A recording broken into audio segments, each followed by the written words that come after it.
بسم اللہ الرحمن الرحیم۔ اور جنت تک کب پہنچیں گے؟ جب نبی صلی اللہ علیہ وسلم کی پکار پر لبیک کہیں گے۔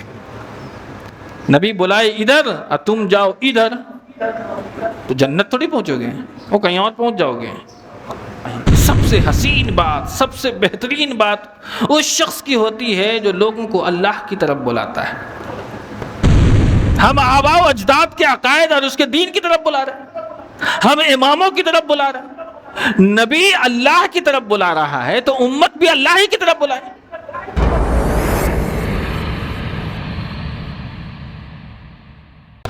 ان الحمد للہ نحمده ونستعینه ونستغفره ونعوذ باللہ من شرور انفسنا ومن سیئات اعمالنا، من يهده الله فلا مضل له ومن يضلل فلا هادي له، واشهد ان لا اله الا الله وحده لا شريك له، واشهد ان محمدا عبده ورسوله. اما بعد فان خير الحديث كتاب الله، وخير الهدي هدي محمد صلى الله عليه وسلم، وشر الامور محدثاتها، وكل محدثة بدعة، وكل بدعة ضلالة، وكل ضلالة في النار. اعوذ بالله من الشيطان الرجيم. بسم الله الرحمن الرحيم. يا أيها الذين آمنوا اتقوا الله حق تقاته ولا تموتن إلا وأنتم مسلمون. يا أيها الناس اتقوا ربكم الذي خلقكم من نفس واحدة وخلق منها زوجها وبث منهما رجالا كثيرا ونساء، واتقوا الله الذي تساءلون به والأرحام إن الله كان عليكم رقيبا. يا أيها الذين آمنوا اتقوا الله وقولوا قولا سديدا يصلح لكم أعمالكم ويغفر لكم ذنوبكم، ومن يطع الله ورسوله فقد فاز فوزا عظيما. وقال الله تعالى في موضع آخر: يا أيها الذين آمنوا قوا أنفسكم وأهليكم نارا وقودها الناس والحجارة عليها ملائكة غلاظ شداد لا يعصون الله ما أمرهم وهم يفعلون ما يؤمرون. محترم حاضرین جمعہ، پردہ نشین خواتین، تمام قسم کی تعریفات بڑائی اللہ وحدہ لا شریک کے لیے لائق و زیبا ہے، جس نے ہمیں آپ کو اس روئے زمین پر پیدا فرمایا، ساتھ ہی ہماری رشد و ہدایت کے لیے بے شمار انبیاء کرام علیہم السلام کا سلسلہ اس دار فانی میں جاری اور ساری فرمایا۔ خصوصاً لاکھوں کروڑوں درود و سلام ہوں ہستی اقدس و مقدس پر، جن کا نام اسم گرامی جناب محمد رسول اللہ صلی اللہ علیہ وسلم ہے، جن کے ذریعہ اللہ رب العالمین نے ہماری آپ کی تمام اہل کائنات کی رشد و ہدایت کا بندوبست فرمایا۔ محترم حاضرین جمعہ، آج کے اس خطبہ جمعہ میں دعوت الی اللہ کی اہمیت اور اس کی فضیلت پر گفتگو کرنے کا ارادہ ہے۔ قرآن میں یہ دو لفظ بکثرت استعمال ہوئے ہیں۔ ایک لفظ ہے دعوت اور ایک لفظ ہے تبلیغ۔ دعوت کا معنی ہوتا ہے بلانا، اور دعوت الی اللہ مطلب اللہ کی طرف بلانا، اور تبلیغ اس کے معنی ہوتے ہیں پہنچانا۔ تو ترکیب کا مطلب ہوتا ہے دعوت و تبلیغ کی کہ لوگوں کو اللہ کی طرف بلانا ہے اور لوگوں تک اللہ کی بات پہنچانی ہے۔ تبلیغ یہ بڑا جامع لفظ ہے، تبلیغ پہنچانا۔ ایک اور لفظ آتا ہے اصلاح۔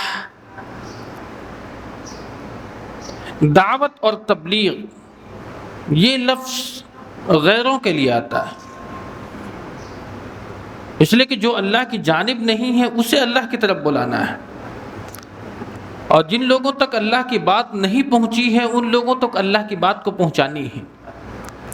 یہ تیسرا لفظ جو ہے اصلاح کا، یہ مسلمانوں کے لیے ہے۔ یہ اصلاح، یہ افساد کی ضد ہے۔ مسلمانوں کے درمیان اگر کسی چیز میں خلفشار ہو گیا ہے، انتشار ہو گیا ہے، وہ راہ راست سے تھوڑا سا بھٹک گیا ہے، تو ایسے لوگوں کے درمیان جا کر اصلاح کرنی ہے۔ اس کی دلیل ہے کہ اللہ رب العالمین نے سورہ انفال میں فرمایا کہ فاتقوا اللہ واصلحوا ذات بینکم، کہ اللہ سے ڈرو اور لوگوں کے درمیان اصلاح کرو۔ ایک جگہ اور اللہ نے ارشاد فرمایا سورہ حجرات میں انما المؤمنون اخوہ، کہ مومن آپس میں بھائی ہے، فاصلحوا بین اخویکم، تو اپنے بھائیوں کے درمیان اصلاح کرو۔ اگر اس کے اعمال میں کوتاہی ہے یا اعمال کرتا ہی نہیں ہے لیکن ہے مسلمان، تو وہاں جا کر کے ہمیں اس کی اصلاح کرنی ہے۔ تبلیغ کا معنی ہوتا ہے پہنچانا۔ ایک حدیث میں اس کی وضاحت دیکھیے، حضرت انس رضی اللہ تعالیٰ عنہ فرماتے ہیں کہ ایک یہودی اللہ کے رسول صلی اللہ علیہ وسلم کی خدمت کرتا تھا، ایک یہودی۔ یہ روایت امام بخاری نے کتاب الجنائز میں نقل فرمائی ہے۔ اور حضرت انس یہ بھی غلام ہیں، اللہ کے نبی کی خدمت کے لیے ان کی ماں نے نبی کو دے دیا تھا کہ یہ آپ کی خدمت کرے گا میرا بچہ۔ 10 سال کی عمر میں نبی کی خدمت کے لیے وقف کر دیا ان کی ماں نے۔ تو ایک غلام ایک دوسرے غلام کی بات بیان کر رہا ہے۔ حضرت انس فرماتے ہیں کہ ایک یہودی کا بچہ اللہ کے رسول صلی اللہ علیہ وسلم کی خدمت کرتا تھا۔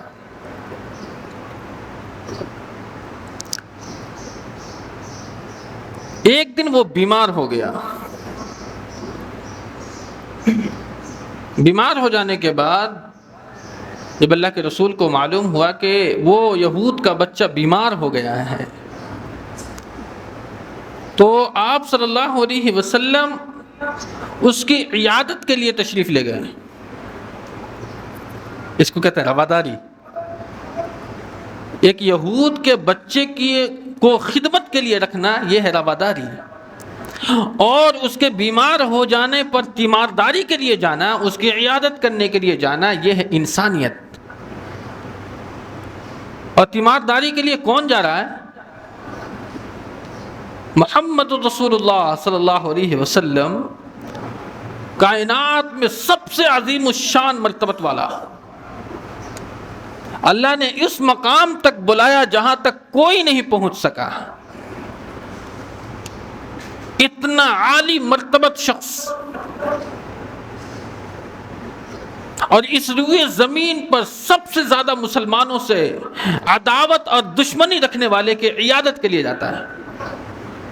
اس سے پتہ چلتا ہے کہ نبی کی شخصیت کتنی متوازی تھی، خاکساری کتنی تھی نبی کی شخصیت کے اندر میں۔ اللہ کے رسول صلی اللہ علیہ وسلم اس یہودی کے گھر پہنچتے ہیں، اس بچہ کے، تو پتہ چلتا ہے کہ لوگوں کا اگر معلوم ہو جائے کہ فلاں شخص بیمار ہے تو عیادت کے لیے جانا چاہیے۔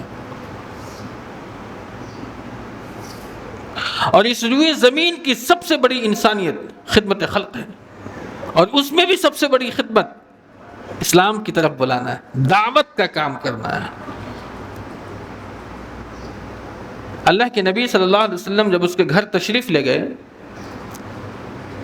تو آپ اس کے سرہانے پر بیٹھ گئے۔ تو معلوم ہوتا ہے کہ جب بھی آپ کسی کی تیمارداری کے لیے جائیں تو اس کے سر کے پاس بیٹھیں، اس کے سر پر ہاتھ رکھیں، دعا پڑھیں تاکہ وہ شفا یاب ہو جائے۔ یعنی ہر چیز کے اندر میں ایک نقطہ بیان کیا گیا ہے۔ اللہ کے نبی اس بچے کے سر کے پاس بیٹھ جاتے، فقعد رسول اللہ صلی اللہ علیہ وسلم، اور آپ فرماتے ہیں اسلم، اسلام قبول کر لے۔ دیکھ نا تبلیغ، جب بھی موقع ملے بات رب کی پہنچا دو۔ اللہ کے نبی تیمارداری کے لیے گئے، اس کے سرہانے پر بیٹھ کر کے نبی نے کہا اسلم، اسلام قبول کر لو۔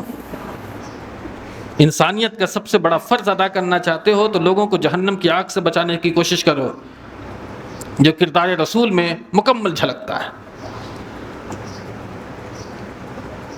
فنظر الی ابیک عندہ، اس بچے نے اپنے باپ کی طرف دیکھا، اس کے پاس ہی بیٹھا ہوا تھا نا.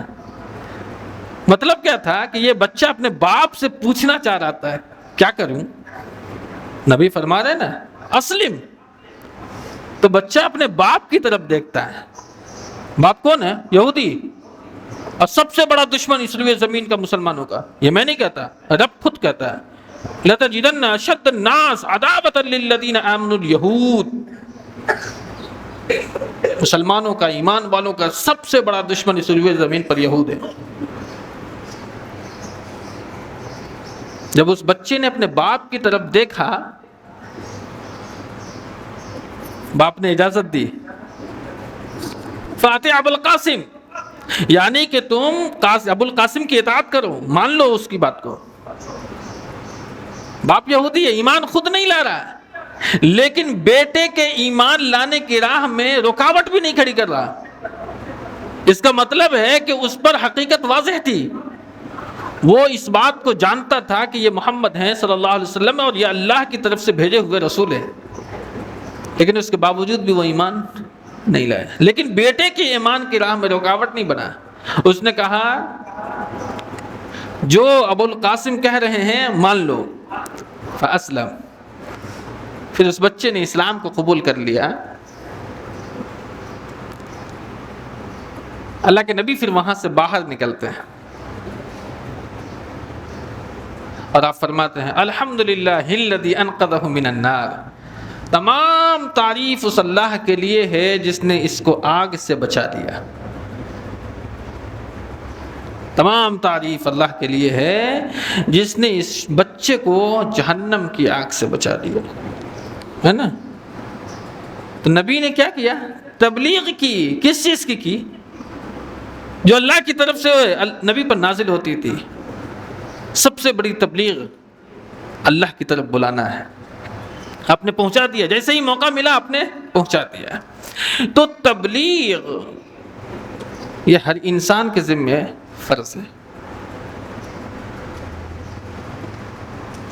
تو دعوت و تبلیغ یہ غیروں کے لیے ہے اور اپنوں کے لیے اصلاح کا لفظ قرآن استعمال کرتا ہے. تبلیغ کی کوئی حد متعین ہے، کب کرنا ہے، کب نہیں کرنا ہے، کب تک کرنا، کوئی حد نہیں. نوح علیہ الصلوۃ والسلام اپنے رب کو پکارتے ہیں قال رب انی دعوت قومی لیلا ونہارا، اے میرے رب میں نے اپنی قوم کو دن بھی پکارا اور رات بھی پکارا. یعنی دن میں بھی پکارا، رات میں بھی پکارا. کس کی طرف؟ اللہ کی طرف بلایا ہے اس کو. اور آپ پڑھیں گے سورہ نوح میں تو وہاں یہ بھی ہے کہ اللہ میں نے اپنی قوم کو آہستہ بھی بلایا اور جہرن بھی بلایا. معلوم ہوتا ہے کہ دعوت و تبلیغ کی کوئی حد نہیں ہے. جہاں بھی موقع مل جائے وہاں آپ اللہ کی بات پہنچا دیں. پہنچا دینا یہ آپ کے ذمے ہے اور آپ نے پہنچا دیا، اپنی ذمہ داری سے بری ہو گئے. بری ہو گئے، پہنچا دینا. دعوت الی اللہ کا مقصود کیا ہوتا ہے؟ ہم کیوں لوگوں کو اللہ کی طرف بلاتے ہیں؟ کیوں بلاتے ہیں؟ کوئی مقصد ہے؟ مقصد ہے. کیا مقصد ہے؟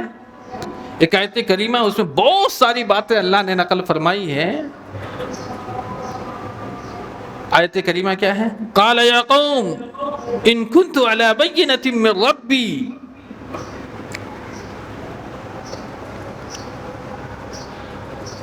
شعیب علیہ السلام نے اپنی قوم سے کہا ان كنت على بینۃ من ربی، کہ میں اپنے رب کی طرف سے دلیل پر ہوں. معلوم ہوتا ہے کہ داعی جب لوگوں کو بلائے تو اس کے پاس دلیل ہونی چاہیے، انبار دلیل کا. بغیر دلیل کے ہم لوگوں کو اللہ کی طرف کیسے بلا سکتے؟ کوئی سوال کرتے تو کیسے جواب دیں گے؟ دلیل کا ہونا ضروری ہے. اور سب سے پہلے نبی کہہ رہا ہے اپنی قوم سے ان کنت علی بینۃ من ربی، کہ میں دلیل پر ہوں اپنے رب کی طرف سے. لیکن نبی کے علاوہ تمام لوگوں سے دلیل کا مطالبہ کیا جائے گا. دلیل ہم نبی سے نہیں مطالبہ کر سکتے، لیکن اس کے علاوہ جو بھی بات ہم تک پہنچائے گا ہم اس سے دلیل کا مطالبہ کریں گے. یہاں تک کہ صحابی رسول سے بھی صلی اللہ علیہ وسلم. اس کے تعلق سے ایک روایت ہے جسے امام ترمذی کتاب الفتن میں نقل فرمایا ہے کہ ایک تابعی ہیں ابی عمارہ، وہ حضرت جابر بن عبداللہ رضی اللہ تعالیٰ عنہ سے ایک سوال کرتے ہیں. کہتے ہیں کہ میں آپ سے ایک سوال کر سکتا ہوں؟ تو کہا کہ ہاں کرو.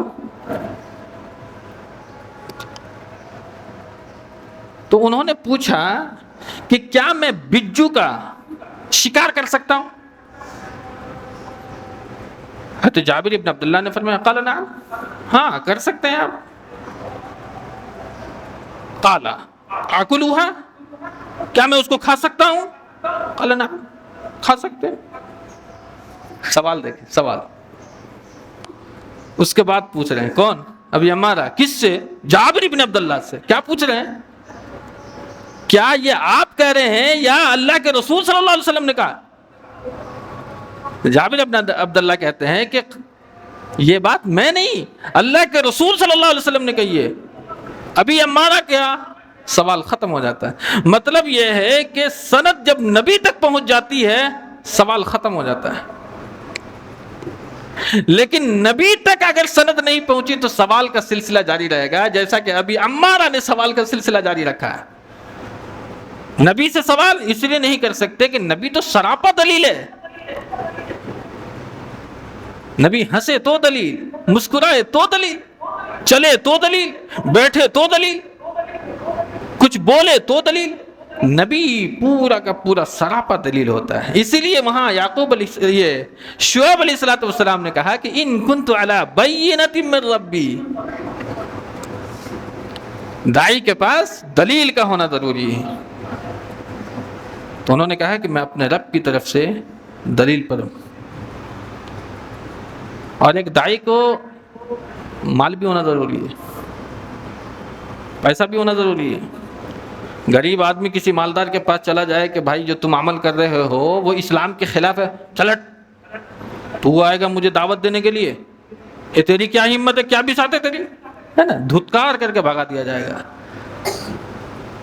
تاریخ پڑھیں گے تو عبد الوہاب نجدی رحمۃ اللہ علیہ جب اپنی دعوت کا آغاز کیا تھا تو ان کے پاس مال نہیں تھا، تو مختلف شہروں میں وہ بھٹکتے رہے اپنی دعوت کو لے کر کے، توحید کو لے کر کے. محمد ابن عبد الوہاب،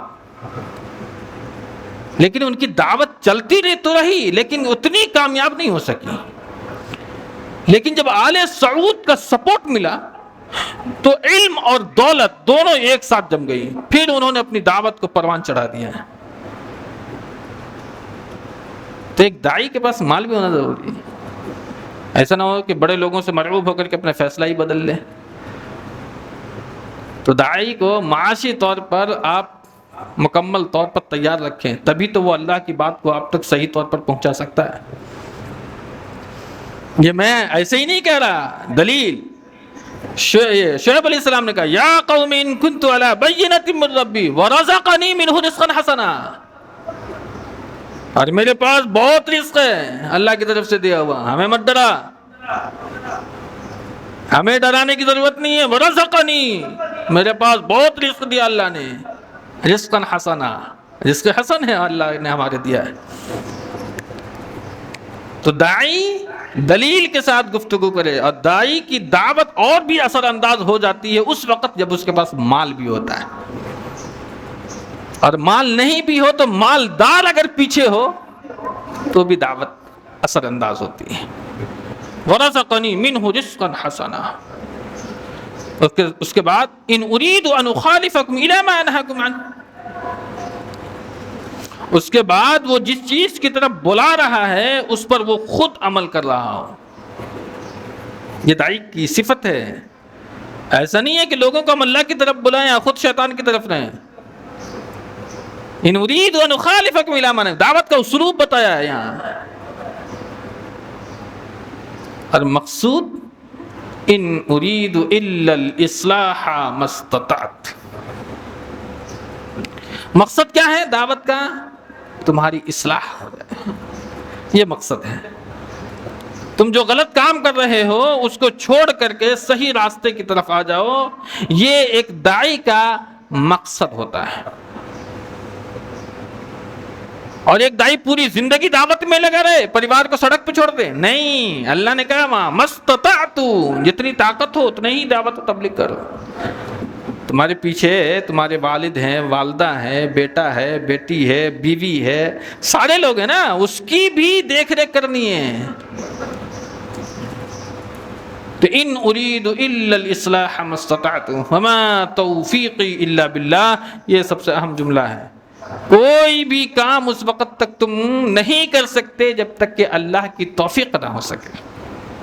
اس لیے انسان کو توفیق رب مانگنا چاہیے۔ اگر رب کی توفیق نہیں ملے گی کام نہیں کر سکتے تم، تو توفیق بھی ضروری ہے۔ تو دعوت کا مقصود کیا تھا اس آیت کریمہ میں بتلایا گیا، اور کئی نکات اس آیت کریمہ سے واضح ہوتا ہے۔ اب سوال پیدا ہوتا ہے کہ دعوت و تبلیغ کس چیز کی جائے گی؟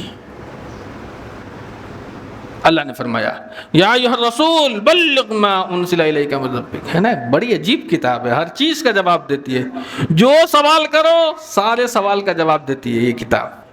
بڑی عجیب و غریب کتاب اللہ نے نازل فرمائی ہے قرآن حکیم کی شکل میں۔ دعوت کس چیز کی دی جائے گی؟ بلغ ما انزل الیک من ربک، اے میرے رسول آپ پہنچا دیجئے اس چیز کو جو آپ کی طرف نازل کی گئی ہے۔ اور نبی کی طرف نازل ہونے والی دو چیزیں کیا ہے؟ کتاب اور سنت، یعنی کہ قرآن اور حدیث۔ بلغ ما انزل الیک من ربک، یہ قوم ہے جو پوری زندگی لوگوں کو ایک انسانوں کی لکھی ہوئی کتاب کی طرف بلا رہی ہے، اور اس نے اس کتاب کو وہی درجہ دے رکھا ہے جو قرآن حکیم کو دینا چاہیے۔ قرآن حکیم کو ادباً احتراماً ہم جزدان میں لپیٹ دیتے ہیں اور اس کو باضابطہ ریحل پر رکھ کر کے اس کی تلاوت کرتے ہیں۔ ایسے ہی ایک قوم وہ اس کتاب کو جزدانوں میں لپیٹتی ہے اور ریحل پر رکھ کر کے باضابطہ اس کی تلاوت کرتی ہے۔ اب سمجھ گئے ہوں گے؟ تو دعوت شخصیات کی طرف نہیں، انسانوں کی لکھی ہوئی کتابوں میں بے شمار غلطیوں کا پائے جانا ممکن ہے، لیکن رب کی کتاب تمام عیوب و نقائص سے پاک ہے۔ تو کیوں نہ ہم رب کی کتاب کو پڑھ کر کے رب کی طرف بلائیں؟ کیوں نہ نبی کی حدیث پڑھ کر کے لوگوں کو اللہ کے اور اس کے رسول کی طرف بلائیں؟ یا ایھا الرسول بلغ ما انزل الیک من ربک۔ اور ایک داعی جب اللہ کی اور اس کے رسول کی دعوت و تبلیغ کرتا ہے تو اللہ رب العالمین کی طرف سے ان کے اوپر میں پہرے دار بٹھا دیا جاتا ہے، کوئی نقصان نہیں پہنچا سکتا۔ واللہ یعصمک من الناس، اللہ رب العالمین لوگوں سے بچاتا ہے۔ اگر آپ سیرت پڑھتے ہیں تو جانتے ہیں اللہ کے نبی صلی اللہ علیہ وسلم جب ہجرت کر کے پہنچے ہیں غار ثور میں، دشمن آپ کے قدموں کے نشانات کا تتبع کرتے ہوئے اس غار کے دہانے تک پہنچ جاتا ہے۔ صدیق اکبر آنکھ اٹھا کر دیکھتے ہیں تو دیکھتے ہیں کہ دشمن تو غار کے دہانے پر ہے۔ اللہ کے رسول، دشمن اگر اپنے قدموں کی طرف دیکھ لے تو مجھے پکڑ لے گا۔ اللہ کے رسول صلی اللہ علیہ وسلم نے فرمایا کہ لا تحزن ان اللہ معنا، غم نہ کرو، ہمارے ساتھ میرا اللہ ہے۔ اور اسی طریقہ سے جب اللہ کے رسول مدینہ پہنچے تھے تو ہر وقت خدشہ لگا رہتا تھا، نہ جانے مخالفین کی طرف سے کب حملہ ہو جائے۔ جبکہ اس وقت جب قریش نے عبداللہ ابن ابی کے نام سے خط لکھا تھا کہ دیکھو تم نے ہمارے لوگوں کو پناہ دے رکھی ہے، ہم کبھی بھی تمہارے اوپر حملہ آور ہو سکتے ہیں، نہیں تو اس کو میرے حوالے کر دو، عبداللہ ابن ابی کو۔ اور عبداللہ ابن ابی تو ایسے ہی خار کھائے ہوئے بیٹھا ہوا تھا، اس نے پوری قوم کو اکٹھا کیا، قوم بھی اکٹھی ہو گئی کہ ہاں بھائی یہ بات تو درست ہے، لیکن پھر کسی طریقے سے وہ معاملہ رفع دفع ہوا، پوری قوم چلی گئی۔ لیکن عبداللہ ابن ابی اپنا سلسلہ ختم نہیں کیا، بلکہ وہ اپنا رابطہ قریش سے ہمیشہ جاری رکھا۔ ہم سیرت پہ گفتگو نہیں کر رہے ہیں، لیکن یہ بات بتلا رہے ہیں کہ ایک داعی جب نبی کی دعوت کا مشن لے کر کے، اللہ کی دعوت کا مشن لے کر کے نکلتا ہے تو اس کے راستے میں بہت سارے روڑے اٹکائے جاتے ہیں، لیکن محافظ، نگراں اللہ رب العالمین اس داعی کا بن جاتا ہے۔ مکہ سے مدینہ سے باہر ایک آواز آتی ہے، صحابہ کرام سوچتے ہیں کہ کہیں کوئی حملہ تو نہیں ہو گیا نبی پر، فوراً کچھ نہ کچھ لے کر کے صحابہ نکلتے ہیں تو دیکھتے ہیں کہ خود نبی صلی اللہ علیہ وسلم ادھر سے تشریف لا رہے ہیں۔ نبی نے کہہ دیا کوئی بات نہیں، خطرے کی کوئی بات نہیں ہے، تم لوگ اپنے اپنے گھر چلو۔ صحابی سے پہلے نبی خود اس کام کو انجام دینے کے لیے چلا جاتا ہے۔ اس کے بعد اللہ کے رسول صلی اللہ علیہ وسلم حضرت عائشہ فرماتے ہیں کہ جاگتے رہتے ہیں تاکہ میرے صحابی پر کوئی حملہ نہ کر دیں۔ ایک دن اللہ کے نبی سوچتے ہیں، حضرت عائشہ سے کہتے ہیں کہ اللہ عائشہ میں بھی سوچتا ہوں کہ میں بھی آرام کی نیند سو سکوں۔ آپ کا یہ کہنا ہے کہ سعد بن ابی وقاص پہنچ جاتے ہیں، وہ تلوار حمائل کیے ہوئے ایک دم پہنچتے ہیں اللہ کے نبی سے، وہ کون؟ تو سعد بن ابی وقاص کہتے ہیں اللہ کے رسول میں سعد بن ابی وقاص، میں آپ کے پہرا دینے کے لیے آپ کے دروازے پر کھڑا ہونے کے لیے آیا ہوں۔ اللہ کے رسول اجازت دیتے ہیں اور آپ کی حفاظت کے لیے وہ کھڑے رہتے ہیں۔ لیکن یہ ایک ہی رات نہیں، پھر وہ سعد بن ابی وقاص کا روزانہ کا یہ معمول ہو جاتا ہے۔ میں نے یہ واقعہ کا ہلکا سا اشارہ آپ کی طرف اس لیے کیا ہے کہ اسی وقت اللہ کی یہ آیت کریمہ کا ٹکڑا نازل ہوتا ہے، واللہ یعصمک من الناس، کہ اللہ رب العالمین آپ کو بچائے گا لوگوں سے۔ جب یہ آیت کریمہ نازل ہوتی ہے تو اللہ کے نبی صلی اللہ علیہ وسلم صحابہ کرام سے فرماتے ہیں کہ آپ یہاں سے چلے جائیں، اللہ نے حفاظت کا ذمہ اٹھا لیا۔ تو داعی ایک کردار لے کر کے اٹھے تو اللہ حفاظت کے لیے ہمیشہ کوئی نہ کوئی بندوبست کرتا ہے۔ اس طریقے سے صحابہ کا بھی کیا، نبی صلی اللہ علیہ وسلم کا تو اللہ کے رسول اللہ نے کیا ہی ہے۔ تو دعوت و تبلیغ یعنی کہ بلایا اللہ کی طرف جائے گا اور پہنچایا اللہ کی بات یعنی کہ قرآن و سنت کو پہنچایا جائے گا۔ دعوت کا آغاز انسان کہاں سے کرے؟ ختم مسنونہ میں ہم نے وہ آیت کریمہ تلاوت کی کہ آغاز کہاں سے کرنا ہے۔ اللہ نے فرمایا قرآن حکیم میں، یا ایھا الذین آمنوا قوا انفسکم واہلیکم نارا، دعوت کا آغاز انسان خود اپنی ذات سے کرے، اپنے آپ کو جہنم کی آگ سے بچائے، خود پہلے اللہ اور اس کے رسول کے احکامات پر عمل پیرا ہونا شروع کرے۔ جب خود کو اس لائق بنا لے کہ ہم اللہ اور اس کے رسول کی اطاعت اور اس کی فرما برداری کے لیے ایک دم تیار ہو چکے ہیں، تو دوسرا مرحلہ اللہ نے کہا وَأَهْلِيكُمْ نَارًا، تب اپنے آپ کو جہنم کی آگ سے بچاؤ اور اپنے اہل و عیال کو جہنم کی آگ سے بچاؤ۔ یہاں تو حال یہ ہوتا ہے کہ خود سدھرتے نہیں، گھر والے سدھرتے نہیں، نگر نگر ڈگر ڈگر پھرتے ہیں، خود نہیں سدھر رہے ہیں، گاؤں والا نہیں سدھر رہا، گھر والا نہیں سدھر رہا، اور دوسروں کو دعوت و تبلیغ کرتے پھر رہے ہیں۔ کم سے کم یہ دعوت اللہ تو نہیں ہے۔ دعوت اللہ تو اس طریقے سے ہوگی جس طریقے سے رب نے اپنے نبی کو سکھایا ہے کہ دعوت کیسے کرنی ہے۔ نبی کا ہر مشن امت کے لیے اسوہ ہے۔ قوا انفسکم واہلیکم نارا، اپنے آپ کو اپنے اہل و عیال کو جہنم سے بچائیے۔ کما حقہ دعوت و تبلیغ آپ نے اپنے گھر میں کر دیا، اب دائرہ باہر نکلنے کا ہے، رہنمائی رب کرتا ہے۔ وانذر عشیرتک الاقربین، اب آئیے تیسرا اسٹیپ، قریبی رشتہ داروں کو ڈرائیے۔ اب یہاں کر لیا آپ نے دعوت و تبلیغ، آئیے چوتھا اسٹیپ اللہ بتاتا ہے لتنذر ام القری، گاؤں والوں کو ڈرائیے۔ گاؤں والوں میں دعوت و تبلیغ کیجیے۔ اس کے بعد اللہ نے فرمایا ومن حولہا، گاؤں والے سدھر گئے، گاؤں میں آپ نے دعوت و تبلیغ کر لی، چلیے اب گاؤں کے اطراف میں جائیے، ہے نا، یہ اسٹیپ در اسٹیپ ایسے دعوت و تبلیغ کریں آپ، تب یہ آپ کی جو دعوت ہے وہ کارگر ثابت ہوگی۔ اب دعوت و تبلیغ کیسے کی جائے، ہے نا، یہ بھی سوال ہے بھائی، آغاز کیسے کرنا ہے دعوت و تبلیغ کا؟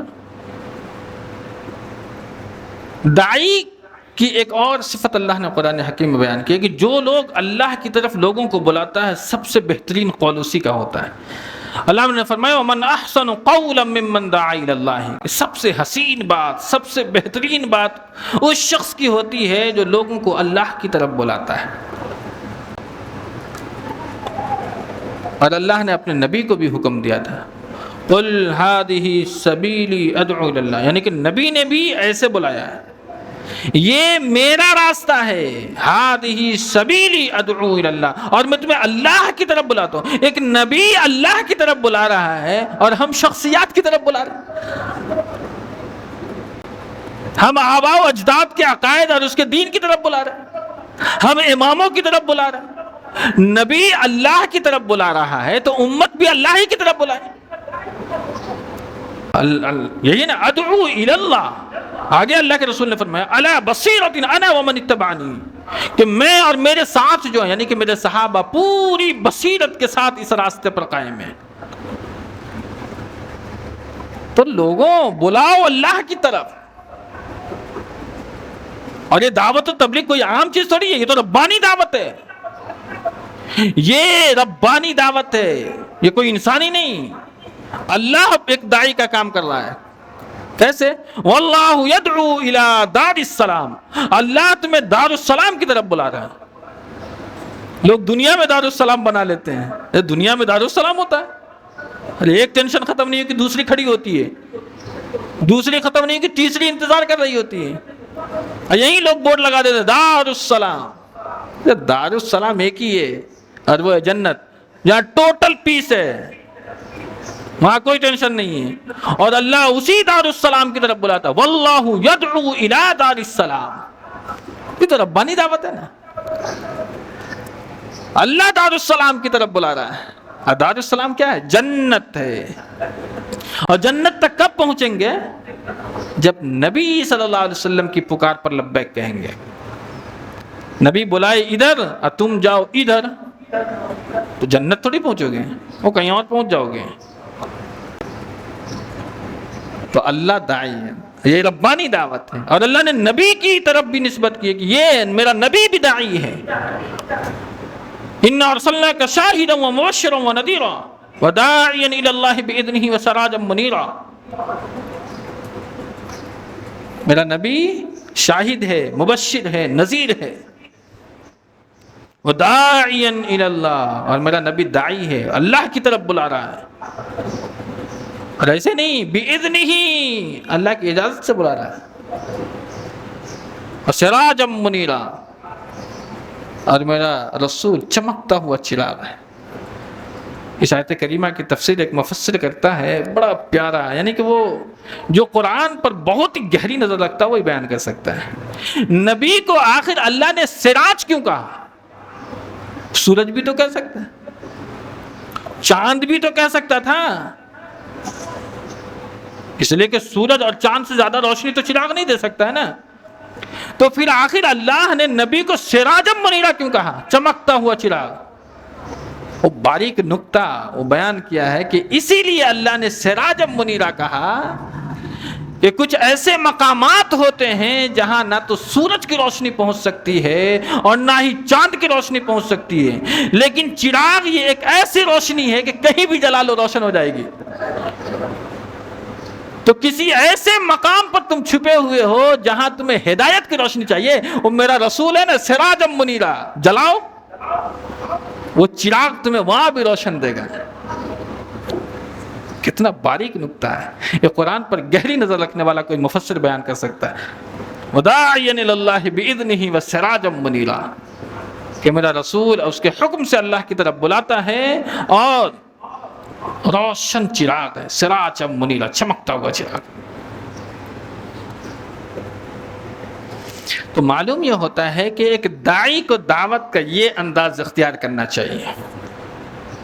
تو ہم نے دعوت و تبلیغ کے تعلق سے آپ کو بتلایا کہ دعوت و تبلیغ یہ غیروں کے لیے ہے اور اصلاح یہ مسلمانوں کے لیے ہے۔ دعوت و تبلیغ کا کیا معنی ہے ہم نے وہ آپ کو بتلایا، دعوت کیسے کرنی ہے یہ بتانا باقی تھا۔ دعوت کیسے دیں گے ہم، طریقہ کار کیا ہوگا، اس کے تعلق سے قرآن رہنمائی کرتا ہے، ادعو الی سبیل ربک بالحکمہ والموعظۃ الحسنہ وجادلہم باللتی ہی احسن۔ 3 اسٹیپ۔